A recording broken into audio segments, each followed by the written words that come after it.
দর্শক, আমরা আছি এখন টাঙ্গুরা হাওরে। এই যে দেখেন সবাই গোসল করতেছে হাওরের ভিতরে।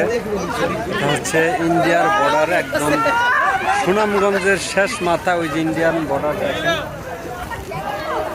একদম বর্ডারের কাছে এখন আমরা আছি। আমাদের সাথে আছে আমাদের টিম এবং আমাদের টিম লিডার হৃদয় ভাই। এই যে হৃদয় ভাই গোসল করতেছে, এই যে দেখেন হৃদয় ভাই।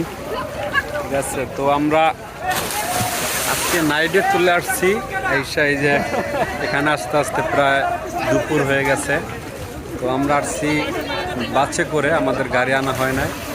তো এই ট্রলারে আসছি, বাসের থেকে নাইমে ট্রলারে উঠছি। ট্রলারে এই যে হাওরের ভিতরে আছি।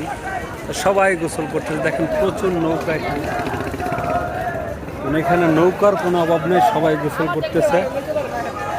এই অবস্থা, তো যার যার আসার ইচ্ছা সবাই আসতে পারেন। খুব ভালো একটা জায়গা, ঠিক আছে।